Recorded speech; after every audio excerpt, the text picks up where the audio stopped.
Salut tout le monde, on se retrouve aujourd'hui pour le 13e jour du RPG Day 2023 et aujourd'hui la question à laquelle on doit répondre c'est quelle est la fin la plus mémorable pour un personnage? Je suis parti du principe que c'était pour mes personnages, mais comme je vous ai dit, j'ai très peu été joueur. J'ai pas eu de personnages vraiment marquants sur des sessions et des sessions, ou des années à n'en plus finir. Hem, j'ai effectivement déjà perdu des personnages, j'en ai perdu quelques-uns. En fait, quasiment à chaque fois que je joue, je finis par mourir, je sais pas pourquoi.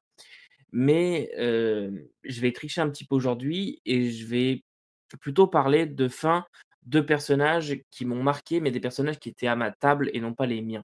Donc des personnages d'autres joueurs, je suis désolé, je suis un petit peu obligé de tricher sur certaines questions pour pouvoir y répondre. Donc j'en retiens 3. J'ai 3 fins, mémorables. Je vais passer rapidement sur 2 et je vais plus m'étendre sur la troisième. Alors, il y a une fin qui date de vieux, vieux, vieux, c'était Maléfice, c'était, dans les années 2005-2006 par là, peut-être 2007. J'ai un joueur qui, devant la, fatalité de la chose, il y avait un rituel en cours, pour, invoquer je sais plus quoi, c'était dans Maléfice, c'était une invocation rituelle, quelque chose comme ça et j'ai un joueur qui s'est sacrifié. Vous savez vraiment la scène où, la personne, referme la porte avec une vitre à un petit hublot et qui referme la porte, c'est sur un navire en plus ou un truc je crois que c'était un navire, qui referme la porte comme ça, clac, il ferme et en fait, il y a ses compagnons de l'autre côté qui le supplient de ne pas faire ça et lui, en fait, a fermé la porte, pour contenir, la menace et faire péter, une bombe en disant à ses amis de s'enfuir. Ça avait été un très grand moment. Cette scène m'a marqué pendant très longtemps.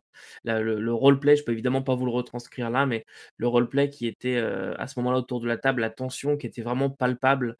On avait vraiment plus l'impression d'être, autour d'une table, mais d'être vraiment dans cette pièce avec ces gens-là, en ayant vraiment la sensation de perdre un ami.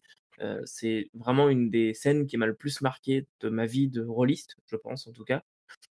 Et puis la deuxième, elle est un petit peu plus, positive, quoique, c'était il y a pas si longtemps. C'était Jonathan que vous pouvez voir, dans l'actual play, L'Héritage des Tempêtes et que vous reverrez peut-être dans de futurs actual play aussi.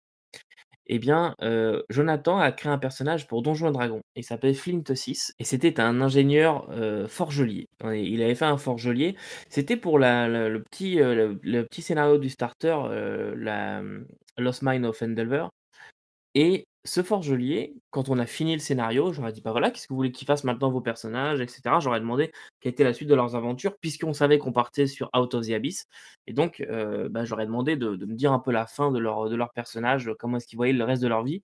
Donc ils m'ont tous décrit un petit peu leurs choses et Jonathan, lui, donc son forgelier, il avait, fait une histoire comme quoi, il avait été, réparé par des nains et cetera et donc Flint, il l'a fait revenir à Neverwinter dans l'atelier du nain qui l'avait réparé, puisqu'il disait en fait, il parlait souvent de sa famille qu'il avait réparé, qu'il avait aidé pendant des années et en fait, ce que moi je ne savais pas, ce que les autres ne savaient pas, c'est qu'en fait, cette famille-là avait disparu depuis très longtemps. L'atelier était en ruine, complètement pourri et en fait, Flint est rentré dans cet atelier qui était un bâtiment abandonné, a retrouvé la poupée de son ancienne maîtresse qui était morte depuis, des dizaines d'années et ça s'est arrêté là-dessus avec une scène très, très émouvante où il prend la poupée sur le lit puis il s'éteint en fait, il se met en veille et rien que d'en parler ça me refoule la chair de poule mais ce soir-là, j'avais vraiment,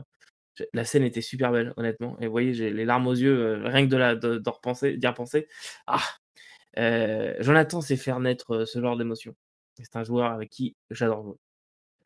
Voilà, donc ça, c'était la deuxième. J'aurais peut-être dû faire la première parce que pour le coup, elle m'a vraiment fait monter les poils. Mais je voulais quand même aborder une mort, une vraie mort, quelque chose, voilà, en top, une vraie mort, qui a été assez affreuse, qui m'a vraiment marqué. Alors cette fois-ci, on est il y a 2 3 ans, je confonds les dates, je sais plus. On est avec, David que vous pouvez voir dans L'Héritage des Tempêtes. Et à l'époque, on joue à Trudvang et on fait le scénario Wild Heart. Pour ceux qui voient un petit peu, dans ce scénario, il y a un géant de glace. Je vais pas trop spoiler, mais si vous avez lu la campagne Saga des Neiges, eh bien c'est relié ensemble. Le scénario Wild Heart et Snow Saga, c'est vraiment, des aventures reliées. on en reparlera un jour de ça.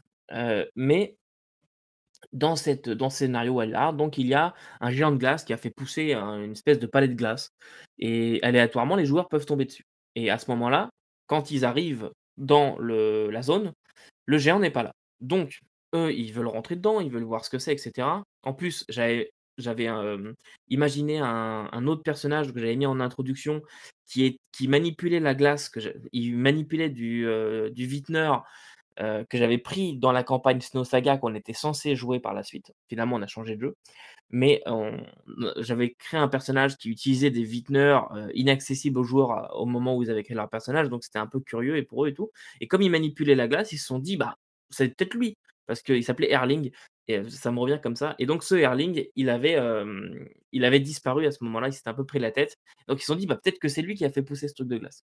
Donc ils rentrent dedans, il y a des trolls de glace, des machins, un lourd combat s'ensuit, il y a une espèce de chien qui crache du feu, si je me souviens bien et c'est un peu la folie et puis, il y a la chambre du géant. Ce chien d'ailleurs gardait la chambre.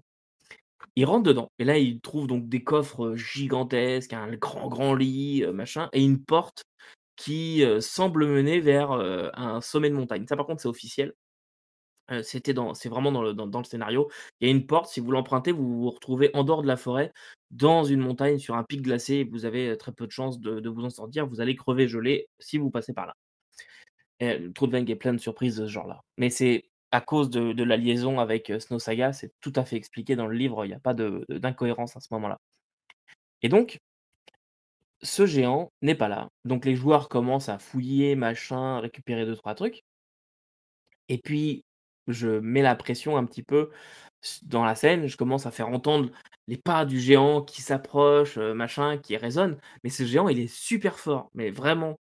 Et là, il y a un petit peu, on n'est pas dans True Fang, c'est un jeu qui est quand même assez dangereux et on n'est pas dans le: «Oh bah, si le MJ le met, c'est qu'on peut le vaincre».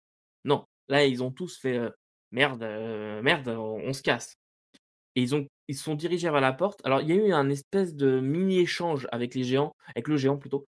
Le géant, les a en gros pris et virés. Mais David, pour revenir à lui, son personnage, heu, quand il a entendu les pas du géant, il s'est caché dans une malle à vêtements. Donc les autres ont été mis dehors manu militari, par le géant après, avoir pris quelques coups de pied aux fesses. Il les a jetés et c'est décrit dans le scénario que le joueur, en fait, il se couche sur le lit pour rentrer en communication et échanger des informations avec, quelqu'un qui est intéressant dans la campagne Snow Saga, mais qui n'est pas vraiment dans le scénario à ce moment-là. Et donc il s'allonge sur le lit et c'est comme s'il dort. Donc David, au bout de 5 minutes d'attente, voilà, où je lui dis que le géant est allongé, il me dit: «Bah, quand je vois qu'il dort et tout, bah, je sors du coffre». OK. Il sort du coffre. Moi, je pars du principe que mon géant, son esprit est occupé ailleurs. Donc je me souviens plus, mais en gros, un peu des jets de perception, quoi et non, il y a rien. Et puis, au lieu de partir le David, il décide de grimper le long du lit et de monter sur le géant pour lui mettre sa dague dans l'œil. Il décide de lui percer l'œil et donc il monte et là, à ce moment-là, moi, mon truc de perception, il est réussi et le géant, du coup, le sait qu'il est là et le truc, c'est que quand le personnage de David est arrivé pour lui planter, sa dague dans l'œil, le géant l'a attrapé. Et là, David a fait un jet catastrophique. Il y avait qu'une seule chose que je pouvais faire. Je ne pouvais pas ne pas le faire. Il l'a pris, et il l'a mangé. Il l'a mangé et c'était la fin pour son personnage.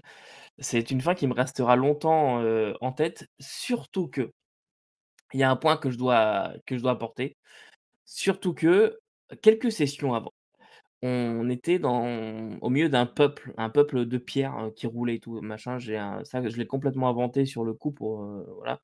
Je l'ai complètement inventé lors d'une session d'improvisation, qui vivait au cœur de cette forêt et qui a aidé un petit peu les aventuriers à s'y retrouver là-dedans.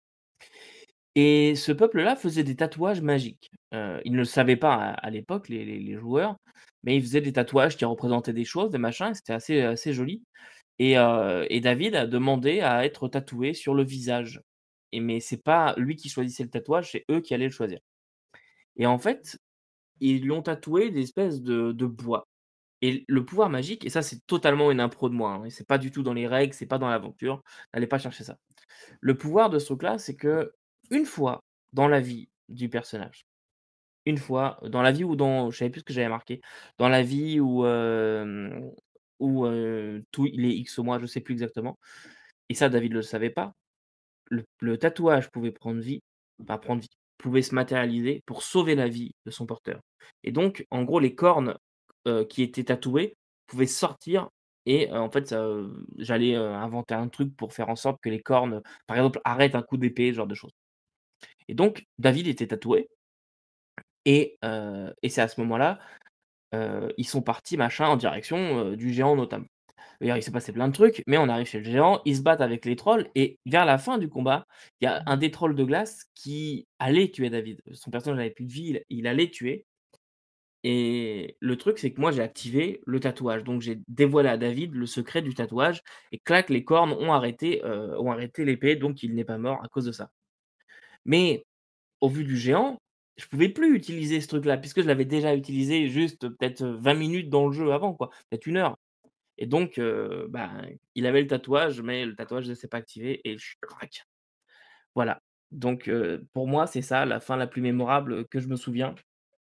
Bon, c'est une vidéo un petit peu plus longue aujourd'hui, mais en tout cas, on se retrouve demain. La question de demain, c'est, mon achat favori en convention. Vous allez pas être déçus, je pense. Allez, à demain et en attendant, n'oubliez pas que vous pouvez pas tout lire et tout faire jouer. Vous pouvez toujours essayer et sans forcément faire mourir les personnages. Salut.